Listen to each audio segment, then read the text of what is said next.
pleasure for me as a longtime fan to be sitting here with Aaron Gray. Here with Larry Hama. We're talking with Kevin J. Anderson, best-selling author. Mr. Neil Adams. I am here with David Britt. Axel Alonso, editor. Shadow Stevens. And Devil's Comic-Con with John Delancey. With Tom King. Kevin Conroy. Free comic book day. Denise Crosby. PopCon Pop Expo. Here on location at Star Wars Celebration. Cafe Expo, talking for our second time with Gil Gerard. Wichita, Kansas at Time Eddie. Producer David Gerald. I've got Eric Flint. Are here at Smallville Comic-Con. Wizard World St. Louis. VillageCon in Bentonville, Arkansas. Michael Lombardi. We were talking with Alan Dean. Quincy Allen. Suzanne Landon. Of Starlog Magazine, Mr. Kerry Oakwood. Chris Sami. Len Lee. Dave Schwartz. Mano Inkarami. Jason Aaron. This is Sci-Fi for Me, your portal to the science fiction multiverse.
The Immortal Mask, a 1970s superhero crime noir adventure that follows a retired soldier who is given a covenant interview with a death row inmate. What he learns from the interview thrusts him into Atlanta's shadowy underworld. He'll have to utilize his military training to survive from being hunted for the information that could topple the most powerful ruling class in the city. This is not a pre-order or a crowdfunding campaign. Get your books now at denali's.com.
Seconds to curtain, folks.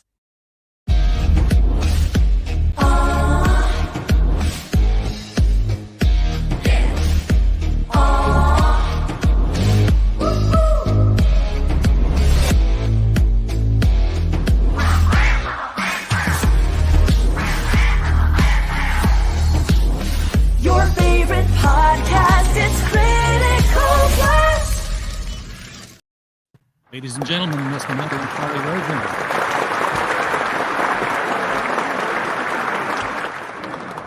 Madeleine, welcome to the show tonight. Well, thank you so much for having me on, RJ. I really appreciate it. I'm trying to remember how we got connected. Was it on Twitter first, or? I think Pops told me about the network, and then I started reaching out to people through Facebook. That makes perfect sense. I think I reached out to you through Facebook, and here we are. All I know is I had it in my calendar. I said, check the email, and because I'll put people. I have an analog calendar for one thing, pen and paper. That's how I keep track of everything. And sometimes in the past, I would see I've got somebody tonight, but I can't find them in Twitter and I can't find them in email. How did I contact these people? So now I make myself old man notes so that I can. Oh, well, I do I have a marketing background from back before all of this and all the software and everything. So I still do this. I take the giant desk calendars and I put them up on the wall. Yes. And that's how I write all my scheduling, because while I'm talking here to you, I can simply look up, and if there's a question of where I'm going to be or scheduling, it's just right there. And it gives me just a greater sense of what the schedule is and where I'm going to be, rather than just having it on a screen. Yeah, I can't have a digital calendar. I mean, I've got one for alarms, but for my day-to-day stuff, that doesn't work. Speaking of Pops, he is in the chat here saying hi again. Hi. Welcome, Pops. Glad you're out here. Mike Walters from the Mic Stand is out here, popping in to like and share the live stream. Thank you so much, Mike. And of course, Woody is in here giving us the applause, sticking around to listen to the chats. So you have an audience. Oh, great. what is the elevator pitch here? I've seen the Boston Metaphysical Society page. Trade secret here that is not all that secret. I don't read ahead, so I come in completely ignorant about what the projects are, so that all my questions are genuine and driven by the conversation. So I don't know if this is a novel series, a graphic novel series, a mixed media kind of thing. Lead me on. Okay, well, the overall premise of Boston Metaphysical Society is about an ex-Pinkerton detective, a spirit photographer, and a genius scientist who battles supernatural forces in late 1800s Boston. We started off as a 6-issue graphic novel miniseries, and then we went to trade. After that, I did 4 standalone sequels, and we're now back to a miniseries. So we did start off as comics, but during the years, and I was reminded last year that was our 2022 was our 10th year anniversary. During that time, I also produced a novel, a prequel novel, a prequel anthology of short stories and novellas, as well as in 2020, we produced, in 2021, produced an audio drama. So we are in multiple mediums, which has been great, because I've had fans who say have had vision problems and they can't read graphic novels, but they love the whole idea and they're very much into steampunk. And so when we did the audio drama, they're like, "Oh my God, this is great! I can finally do this," because the novels and the anthology are not in audio, and as of yet. Yeah, reach as many people as you can with as many outlets as you can. Yes. Mike, I think the Boston Metaphysical Society is 200 years late for the Salem witch trials, although the witch trials might impact the Boston Metaphysical Society through causal relationships. We'll have to read and see. Comical Opinions has reviewed the... yes, thank you. Okay, thank you very much. Metaphysical Society, okay. Yeah, I always appreciate their reviews. So, in fact, I appreciate anybody's reviews, because I actually do reviews myself for Fan-Based Press, and it takes some effort. Yeah, and so I always appreciate the effort that goes into writing a review, because you obviously have to spend the time to read it and think about it and put something on paper. So yeah, I always appreciate reviews. Being set in Boston and dealing with the psychic phenomenon that would be their milieu, that New England area, are you dealing with anything Lovecraft, or is that just, that's too overplayed, let's do something different? Yeah, I'm actually not a huge Lovecraft fan, and so there might be some very slight Lovecraftian elements, but nothing came from that. This is more of a steampunk-ish alternate history, and so I've basically reconstructed the United States in the Boston Metaphysical universe is called the Great States of America, and the turning point was the War of 1812. So what I did was, on the political side, we actually lost the War of 1812, though the U.S. doesn't like to admit that.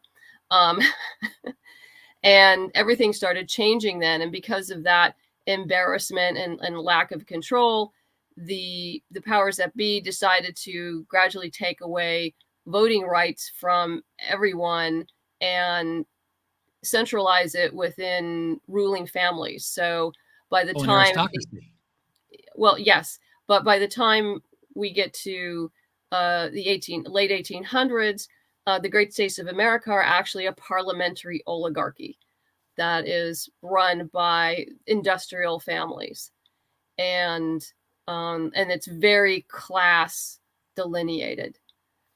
So it's been very interesting. I have a degree in politics and screenwriting and a bunch of other stuff, but it was fun to just, I love history and science fiction. So this brought all of that together in one world. Yeah, and you can do a lot with politics as the science of a science fiction novel, and not have ray guns and spaceships and what have you. Some of the better YA novels I've read, Jennifer Government by Max Berry, a great science fiction novel, not a bit of over-the-top science technology in it. It's just, oh, by the way, what happened was companies merged with companies, and they became the citizens. And when you worked for somebody, you took on their last name. And John Nike has been killed, and John ExxonMobil is prime suspect, and Jennifer Government is the one who's going to solve the crime. Oh, that's interesting. Okay. So it was a very interesting, because even government is its own corporation now. So. Yes. So yeah, it was interesting developing the world in that way. And we started in Boston. The first 6 issues were set in Boston. The first sequel was set in Boston. And then in Spirit of Rebellion, we went to Philadelphia for a standalone issue, then came back to Boston for 2 issues, and then we're heading off to Colorado Springs. Okay, to Tesla's experimental station. Yes, that was 1899, and you just missed it, Woody. Living there in 1960, you just missed. Boy, I would have loved to have seen Tesla's stuff. I read a couple of books on him. I was researching him for a novel that I did end up writing, featuring some of his theories, and the stuff that he purportedly pulled off. It makes you wonder if he'd gotten financed and hadn't gone broke. I think if he had what we would call modern day business manager, our lives would be very different right now, because he, as we all know, he was brilliant, but he was not good at business. Edison was a brilliant businessman, recognized opportunity, and ruthless. And even one of the characters, the 3 main characters that we started with, we now have an additional character who's part of the team as the comic has developed. The 3 main characters, Samuel Hunter, who's an ex-Pinkerton, Caitlin O'Sullivan, who's a medium and spirit photographer, and there's Granville T. Woods, who's the genius scientist. Granville T. Woods is a historical figure. He's an African-American scientist who lived during the same time period as Tesla and Edison, Westinghouse, all of them. There's no evidence that he actually met Tesla in real life, but he did have a run-in with Edison, like most people did back then. Edison actually stole some of his patents, he did to everybody. Granville sued him, but he won. Which was interesting. He actually won. And then Edison offered him a job, which he refused, and he ended up starting his own business with his brother in upstate New York. He did originate from Ohio, but since I'm the writer, I brought him to Boston because, well, I can do that. Yeah, you put him wherever you want. Yes. It occurs to me that the turning point of your history that causes it to deviate is the War of 1812. That predates, the Civil War of the 1850s. That's correct. So did that event happen? And yes, because yes. We got a black scientist. I'm wondering where slavery falls into this universe? Yes, that all happened. I actually have a prequel trilogy of novels that I've been working on slowly. The first one's done. That it's called The House Wars, and it's my version of the American Civil War. But in this case, it's the great houses of the North and South that go to war over slavery and other things. And but also there's supernatural and demons and other things involved. I have a lot of fun. I when this Kickstarter is done, I hope that I can finally go back and start writing the second book in that series to start finishing that off. But yes, it did happen. So how pervasive are ghosts and supernatural entities in this world? I mean, are they rare but known like tornadoes, where, you know, they don't happen every year, but when they happen, people know what they are and they know who to call and they know what to do? They are, well, demons are extremely rare, and I do have demons, but they're not demons like you see in Buffy or someplace like that. They're not there's no hellmouth. There's no religious connotation to them. They are simply a sentient species that evolved alongside us and away from us and are much older than us. Okay. And there is a psychic connection between them and people like Caitlin who have a psychic ability. Ghosts, not everyone, you know, mediums are rare. Most people can't see ghosts. They have no idea that they're there, but it's the few people like Caitlin and others like her who have varying degrees of abilities. And, you know, some can actually talk to them. Some can only sense them through a number of events that happen in Caitlin's life. Her abilities are growing. And so there's been an arc throughout this whole thing as she's learning to deal with her abilities and what that means for her and her relationships and for the team and the world around them. So if the ghosts can't be seen, are there somewhere between ghosts and demons things that do have a physical impact on society? I mean, you know, what would cause somebody to, you know, get on the horn and call the Boston Metaphysical Society and say, come help? Oh, there just could be, like you could have your servants are being possessed by a ghost. And so you would bring them in. Something odd is happening in your home and you would bring the Boston Metaphysical Society in to help you resolve it. I mean, that is their main source of income is this kind of detective work. And then sometimes the issue has nothing to do with the supernatural at all. And so people just think it is. And they discover like, no, in fact, it's just, you know, someone's just trying to con you or dupe you or something like that. Yeah. And that would be, and I'm not trying to pigeonhole people into your world. This is your world, but I'm unfortunately also a writer.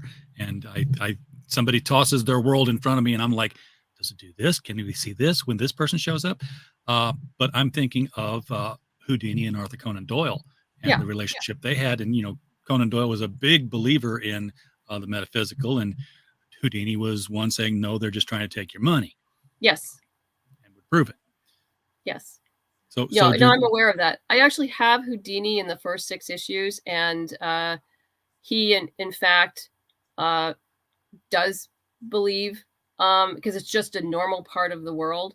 Yeah, you would have to in this. Yeah, right? He does. But he's kind of the humanizing. There's a big bad in the original 6-issue miniseries, and Bell, Edison, Tesla, and Houdini band together to try to figure out how to stop whatever's happening. And it's Houdini who realizes that they actually need help. They need someone who can see outside the box, and they bring in Samuel and his team. That is a League of Extraordinary Gentlemen right there. Yeah, it does have a League of Extraordinary Gentlemen vibe, definitely. Yeah, I love that them as a team. That's a show I would watch if we could have that together. This does absolutely sound very fun.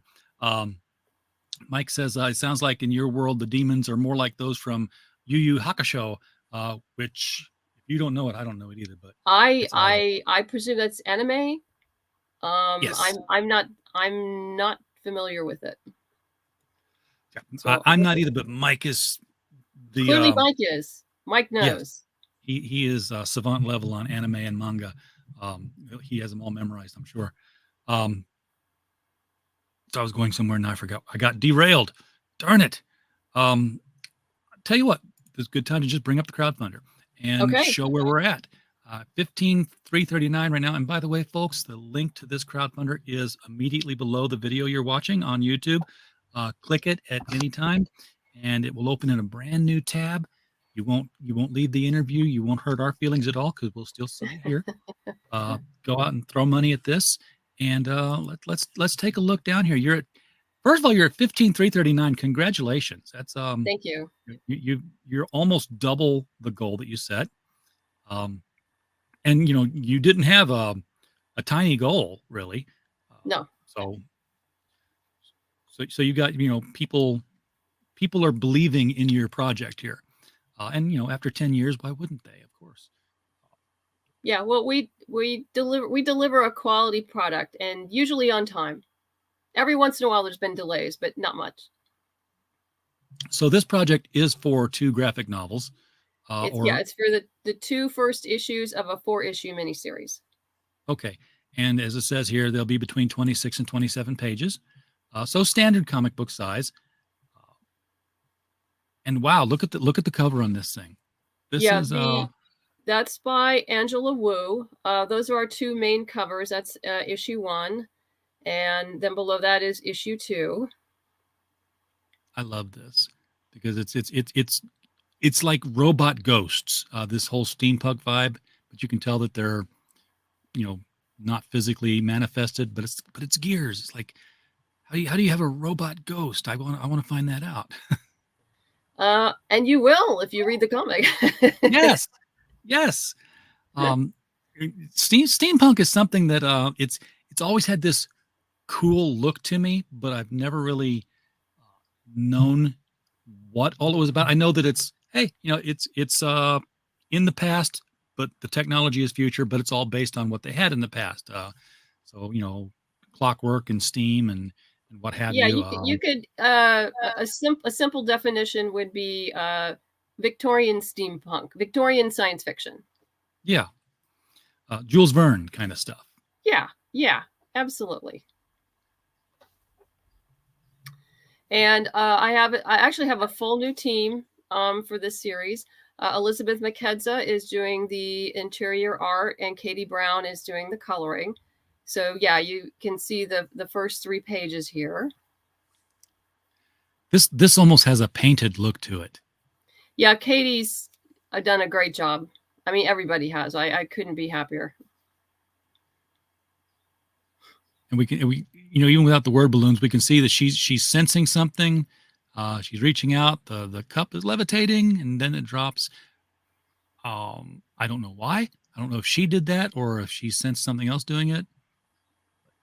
You got to read it to find out. Read it. And then, of course, Airship. No steampunk novel is complete without your zeppelins, your hydrogen-filled balloons. Yeah, this is the first time I've had a page where it's just an airship. In previous comics, they're always in the background. They're just simply part of the world. But that's how they got to Colorado Springs. And landing at Palmer Airfield. Is there you picked a name, so there must have been something that caused you to pick that name. Yeah, actually, in real life, the Palmer family basically founded Colorado Springs. I want to say that was almost like a spa thing, but I'm probably thinking of somebody else. I think I'm mixing it up with Kellogg. So, if you're new to the Boston Metaphysical Society, what's your best introduction? That is volume 1, which contains our original 6-issue miniseries with art by Emily Hugh. That cover is by Roberta Ingranata, who's currently doing Doctor Who for Titan Comics. And it also contains an exclusive 10-page story called Hunter Killer that you'll only find in that trade paperback. So that's the beginning, essentially. And that describes... And it's 156 pages. Correct. And then we have below that, Volume 2, which contains all of our standalone sequels, all 4 of them, plus an additional 10-page story, also done by Roberta Ingranata, and with a cover by Marguerite Sauvage. This, I know there's horns up here, so this has to be some kind of demon, but it's got a very Max Schreck, Nosferatu look to it. And so, yeah, Gwen Tavares did the art for all of the sequels. And this is our issue 1 variant cover by Rio Burton. It's not a, when you first glance at it, it's not an action comic cover like you're expecting it to be for something that's going to sell specifically at first issue. But when you stop and look at it, she's coated in lightning. And she's just standing there, and that's a power in action all its own. Because of course it's all. I almost said Wardenclyffe. Wardenclyffe wasn't in Colorado Springs, was it? That was in New Jersey. Yeah, that's what I thought. Yeah. The experimental station was only there for like a year or so. It wasn't there very long. And our for our issue 2 variant cover is by Steph C. I do introduce a new character by the name of Mai Hui Chow, who's from the Great House Chow in California. So we're expanding the universe, introducing the readers to different aspects of what the country looks like, the politics, with some of actual historical incidents kind of peppered in. And but one thing that is different that I did change is at one point in our history, there was a thing called the Chinese Exclusionary Act, which prevented the Chinese men could come in, work the railroads and the mines during this time period, but they wouldn't allow the families because they didn't want the Chinese to become entrenched in this country at that time, for the obvious racist reasons. Yeah. And so what I did was like, what if that never happened? What if there was no Chinese Exclusionary Act? What would California look like? And so this is a little taste of what happened without the Chinese Exclusionary Act happening. Yeah, there wouldn't be a Chinatown. There might be a little Caucasia, but it would be more racially flipped around, I would think. Yes. Yeah. I would definitely think that as well. Something's triggering in the back of my head here about California and old world alternate history kind of stuff. New Albion is pinging around in there for some reason. I think it because somebody said they found supposedly California was found by other explorers before the East Coast was found, and they called it New Albion, and then left, but there was like no proof. And then somebody says they dug up a rock with a little carving in it that says New Albion 17 whatever. I don't think that's going to play in here. This is sticking more with history as it played out with nudges. Yeah, I definitely do nudges and change a couple things. Just because to me, I thought it would be interesting to see how society developed if certain things had or hadn't happened. And also for the first time, the variants, this is the first time doing variants, and we have a limited amount of metal variants of both Rio and Steph C's covers that are available. A lot of them are gone by this point. And other rewards include the audio drama, which is... Now that's intriguing. Is this an audio drama? There's two ways of doing this. You've got somebody who reads the story, and then you've got the radio play itself where you have people act it out and you don't have narrative. How did you do this? I wrote an 8-episode audio drama. This is a full cast, special effects with original music, and so it's like your old time radio plays. I love those. This isn't just reading a comic. This is an actual original story that doesn't exist anywhere else but as an audio drama. Oh, you've got a Tesla coil lapel pin. I am so in. Yeah, Alejandro Lee designed that. He did a terrific job. And when it gets made, that's the proof, of course. But they do. It's amazing. I do all my pins through this one company, and the detail they do is very good. So it's going to turn out really well. I'm sure it is. It looks fantastic. And you got more. You got a whole lapel pin set. You've done these before. I have a tradition of doing a new pin every single Kickstarter. And I have people who collect all of them. Well, yeah. And there are some that don't even exist anymore. There's like our old owl pin, which I don't have anymore. And certain others that when they go, they go. But yeah, we do have a reward tier where you can get the full set of pins if you're into pins. So when you go to conventions, every new issue, your jacket gets a little heavier. That is correct. Yes, that is correct. Or whatever you pin them on. For me, it's a hat. And that continues. You got more stuff. Yeah, that is the cover of our prequel novel, A Storm of Secrets. Now this is prose novel, folks. That is a prose novel, yes. That is a prose novel. And that is our prose anthology of short stories and novellas.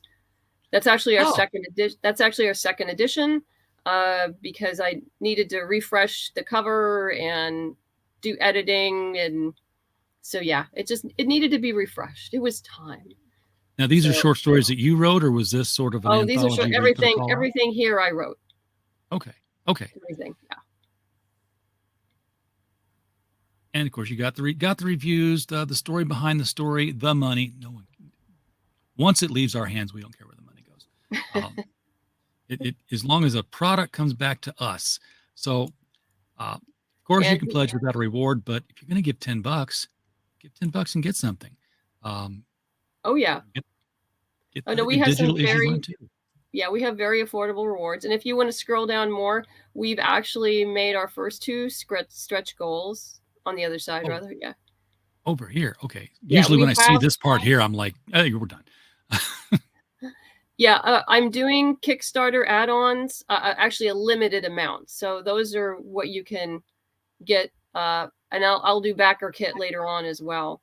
But yeah, you can add on the variant covers, metal covers, the CD, and the Tesla coil. If you happen to say like want an all books package and the lapel pin, so you can do that. So you can pick and choose the combination. I just realized that this is a physical medium CD, and to show my age, I almost said, folks, you can take it and listen to it in your car. Like you can't do that with. No, you can't do that anymore. There's some people who do have CDs, CD players. Yeah, I've got one. I've not used it in this car in the 3-4 years I've had it. I was like, I just noticed it the other day. In fact, I'm like, what's this? Oh, I've got a CD player. Yeah, it's kind of a shame because the CD has WAV files and the sound is so much better than MP3. Yeah, but it really is. I understand. Like it's just people who talk about vinyl now. Oh, yeah. Vinyl has a whole different sound quality to it. So I'm looking for the stretch goals here, but they're keep going. Yeah, keep going. Stretch goals. Here we go, and we've reached this one. We made the first one, which is 6 digital indie comics. It's a comic bundle. It's our first comic bundle. You are in league with the fine folk over at Silverline, I see. I am. As well as some other people, but definitely Silverline. And I did not know there was such a thing out there as the spider squirrel. So it's very clever what Charlie did there. The spider squirrel. Yeah. I have to check that out. I'm very familiar with Cat and Mouse, and Kalis is I can't recommend it enough. The others are things I'm going to have to learn on Stretch goal number 2 also reached. Yes, we also reached. It's our 2 magnets. Alejandro Lee also designed those, and I've done magnets before, but I said let's do something more bright and colorful, and so we did. And so I think these are gorgeous. And it's kind of funny because people have I didn't do magnets till I guess a couple Kickstarters ago, and people love them. Oh yeah. Yeah, I mean, we used to love stickers, and then we put them all on our laptops, and then we realized our laptops died. So I've graduated to I love magnets because I can put those in my fridge. And if my fridge dies, I can take my magnets off. That's right. Those and put them on the next one. Stretch goal number 3. Yeah, stretch goal number 3, which I just posted maybe an hour and a half ago. We have another digital comic bundle. Oh, see, and now you're reaching out to my friends over at Miskatonic High. Mike and I talk. Yeah, because after his crossover with Lovecraft PI, Miskatonic High and the Metaphysical Society could ostensibly meet through time. They've done it before. It's entirely possible. No, Mike's great. We talk about Kickstarters, and we talk about a lot of stuff. He's been great to bounce ideas off of. Yeah, they're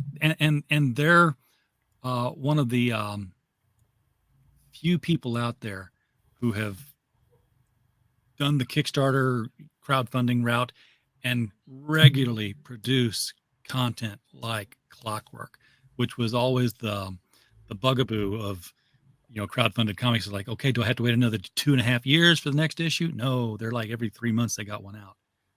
Yeah, I'm just amazed he can do that. So I all I can think of is he's got his artist kit, trapped and chained in his basement. That's the only thing he can. They put a bunch of issues up front. They did like 5 before they released one, and so that was smart. That was smart. Yeah. So he had buffer. Vic wanted to put that CD on his record player. You can't. You can do that. I don't know what it sounds like. You get better sound out of a frozen pizza, which, if you get that joke, you're old like me. It's a funky Winker Bean joke.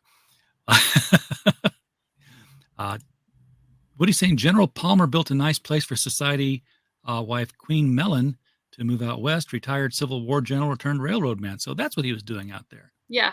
He was part of the whole railroad industry at the time, now, which is why I picked the name. So this is a steampunk novel. So I would expect. Well, I wouldn't expect a steam locomotive. I would expect something cooler. I don't know yet. What is the high level tech, or is it not high level tech, but potentially high level tech? Like you talk with Tesla, you're talking the real stuff, and people think it's steampunk.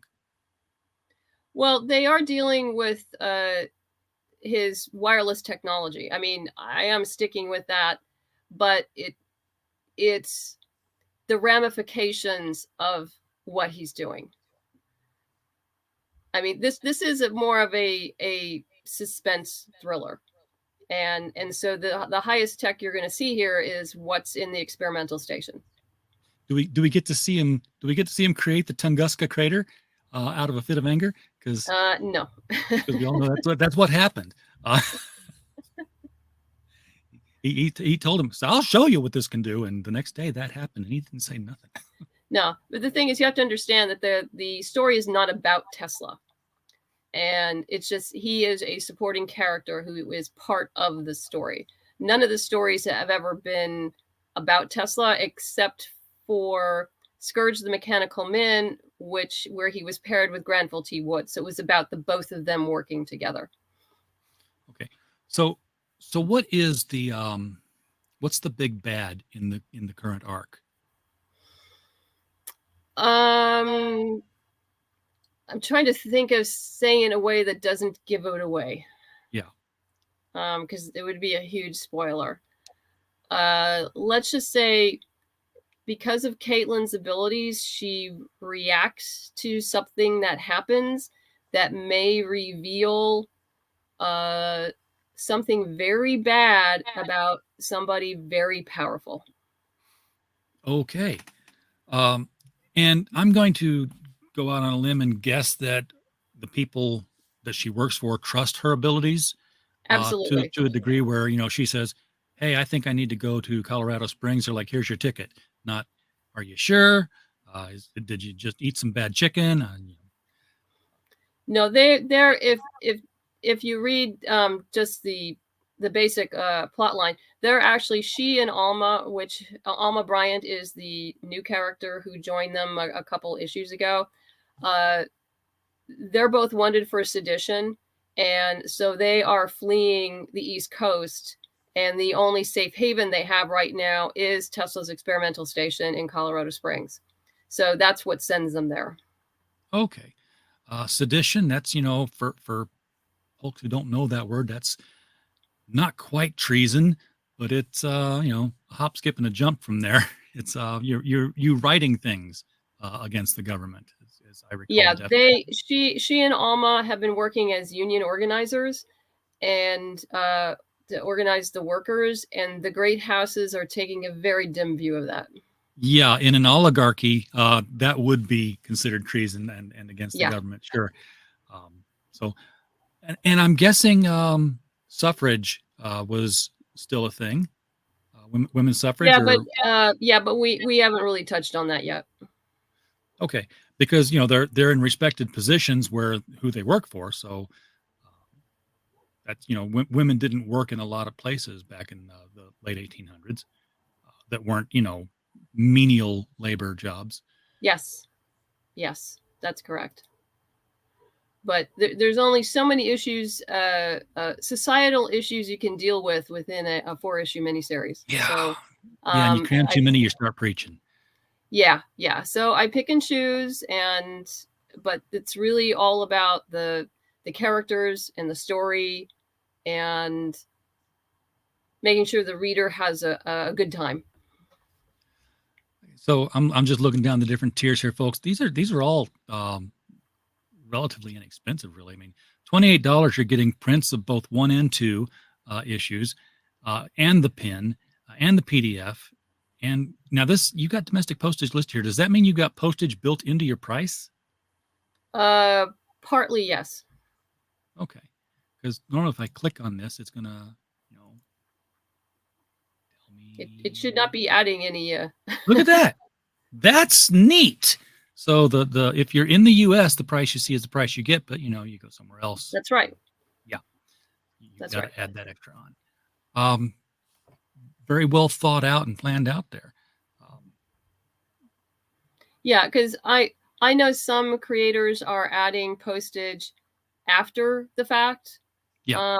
With the crowdfunding, and I completely understand and sympathize why they're doing that, because postage is a beast. It's expensive, but I know as a backer myself, it kind of makes well, and a lot of them will just they'll put it on the I'm looking at a digital bundle for the example. It's not going to be there. They'll put it on here, so it's like you click on it saying, hey, 32 plus how much? Oh, 15. No, I'm out. Here it doesn't change. It's the 32 that you went in for that attracted you in the first place. So it's the same money as if you'd went in and said 28 and 5 or 4. So yeah. It's a psychological approach, really. Yes. Yeah. The one I hate is the people, not the people, but the campaigns that will use BackerKit and don't collect the postage until BackerKit processes things.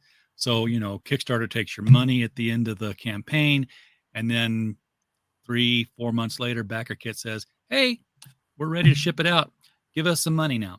And I'm like, what? I paid for this. It's, but yeah. It's just the shipping cost. Yeah, it's just kind of a surprise you don't need. Yeah, I don't like those. I don't like surprises that cause me to reach for my wallet, or that tell me to reach my wallet. Totally different feel about it then. Yeah, but I'm not disparaging those who do it, because I completely understand why. And for, say, like hardback books and things like that, I can really understand that. And I might change my tune if we ever do hardbacks, because the weight of that just changes everything so dramatically. Yeah, the only campaign that we have done at Critical Blast was our last anthology release. We did a limited edition hardcover, and we crowdfunded the hardcover, which was signed and numbered by Mike Barron and Hart Fisher. So cool. It was a hefty shipping on that one. Yeah, I mean, anything. I mean, fortunately with floppies, once you start adding the trades, things start getting heavier. I mean, yeah, volume 2 already weighs over a pound, because it's 176 pages. It's a big book. So yeah, it weighs over a pound. So I don't remember what the number was when we started here. I want to say that it's probably about the same though, because that's just the kind of luck that I bring people. But still, it's almost at 1,600. That's a new stretch goal, people. So let's get another $660 in here and get, what is that stretch actually goal? It's 18. Oh, never mind. I'm asking way too much of the audience for the last 3 minutes of the show here. I know my audience and I know their pocketbooks. So no, I know we'll get there. We'll get there. This has been going on for a while. And you've got what, was it a 4-issue arc that you're working on, or a 6? 4. 4. But what's beyond that? I mean, do you have a roadmap, or do you just say we get this one finished and then fly by the seat of your pants for the next one and say, okay, what will be cool next? Well, no, I do have ideas for the next one. Nothing definitive yet. But I don't want to give that away because that's going to spoil the ending of this. Yep. You can't, you can't say, hey, in the next movie, Luke's going to come back and have a duel with his father on the Death Star. Yeah. People that, like, that would what? be, that would be rude. Exactly. Vic is confirming bank balance 0. Why are you here? If your bank balance is 0, dude, come on. You gotta have $22 hanging around. Throw 10 at it and get the digital. Come on. Read those on your. You get 2. Actually, for the $10, you're not only getting the first 2 issues, but you're getting the additional 6 issue, the PDFs from the stretch goal bundle. Oh. So you're getting that on top of that, and then and I anticipate we'll make the next stretch goal, then you'll be getting 6 more after that. So you're getting 14 comics for $10 here. Come on. I can't even do the math. That's like $1.40 a comic. Other way around. I'm not doing that math. It's too hard to do in my head while I'm not into my beer. I usually have an adult beverage in my hand, but for whatever reason, I did not plan. Show was starting. I'm like, I'm stuck with water. So you have sober RJ tonight. Okay. He's a little less fun. Yeah, I didn't know if you wanted to run the video or not. You drive. You tell you what, the video at the top. Yes. Yeah, I will do that. Let me to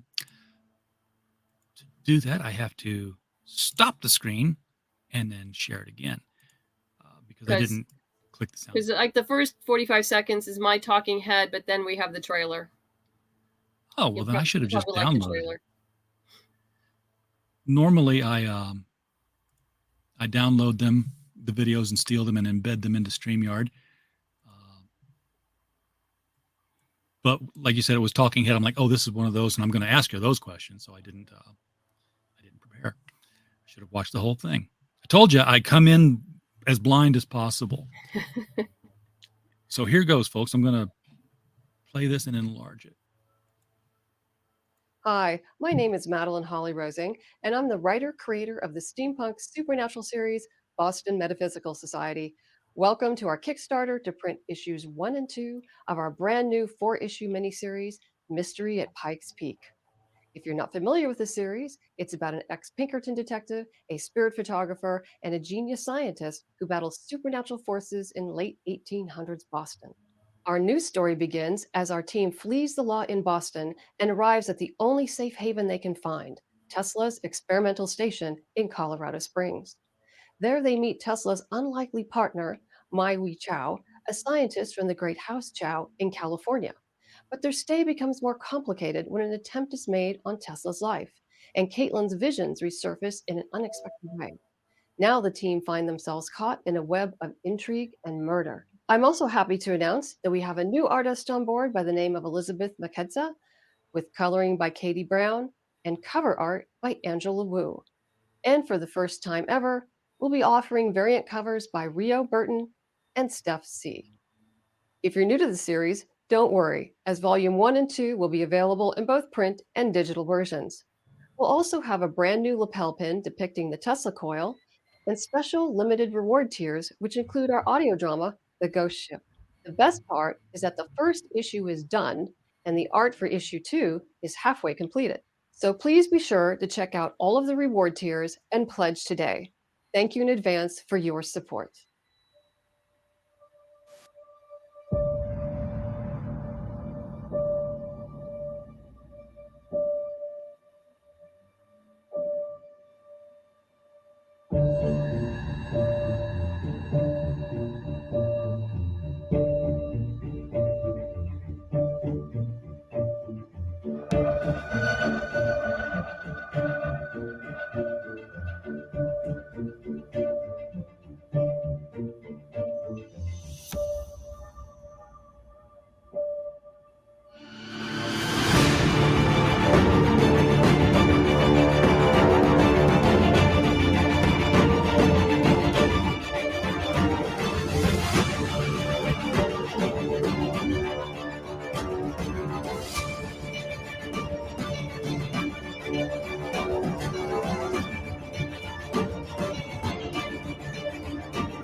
Okay, I'm in. How long do I have to wait to read this?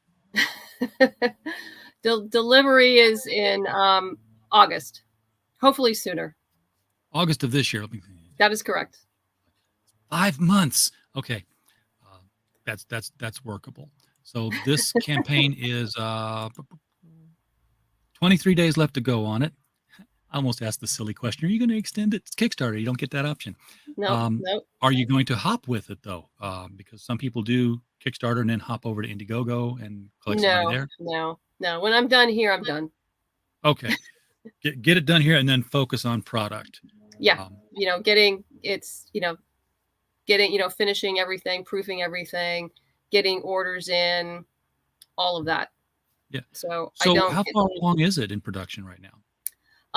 Like I said, I'm actually proofing issue 1 right now. There's just a couple little edits that my pre-press we need to do. Elizabeth is working on issue 2. She did get held up because she was ill, so she's a little behind than what I would like, but it's happening. And Katie, basically, as soon as Elizabeth finishes 3 pages, Katie is coloring them. So they're being colored almost simultaneously. Okay, so number 1 has not appeared in a previous Kickstarter. Usually when I see issues 1 and 2 or issues 1 through 3, they're really saying, hey, issue 3 is the new one. 1 and 2 we've done before, but you can still get them. You got 2 brand new books that are being marketed together. That fact had escaped me. So, these are brand new. And, the Kickstarter is to help fund everything. Obviously the printing is the main thing, but also to help pay the help. Yes. Pay my fabulous artists and colorists and letterer and pre-press guy and get it all done. Yep. They do like to be remunerated for their services, folks, or they won't do it again. And they deserve it because, they're working hard. This is their livelihood and they do need to eat. Yeah. Vic, I agree. Starting with 2 books is a good idea, especially if they're like 25-page average size books. Get you some, lengthy read out of your time and investment. So, good deal overall. All right, Madeleine, thank you so much for coming on the show tonight and introducing us all to the Boston Metaphysical Society. I'm hitting the back of this project as soon as I log into Kickstarter. Apparently, I'm not logged in. How did that happen? They log you out automatically, I think. Oh, that's silly. I didn't want them to do that.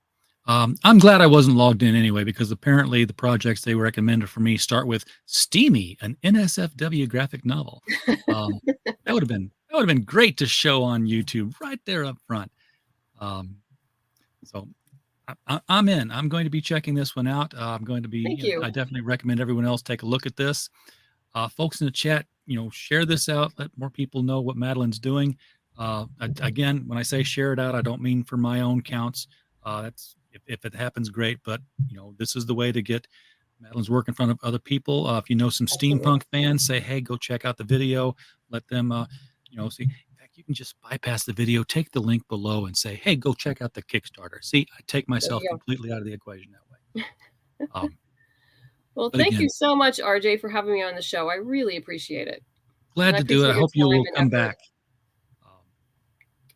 Well, I'm hoping if everything production-wise works out like I wanted to, that I will be back on Kickstarter in the fall with the issues 3 and 4 to complete the whole arc. That's my plan. I hope that we will see you here when that happens. Absolutely. Everybody in the chat, thank you so much for being here. We don't have a show without you. I will remind you that in 2 minutes over on the mic stand, Mike Walters is going to be hitting up the niche news of the day, everything in comics, manga, and professional wrestling. So do go over there and hit that up. And as always, while you were here, I just hope you had a blast. Good night. Thank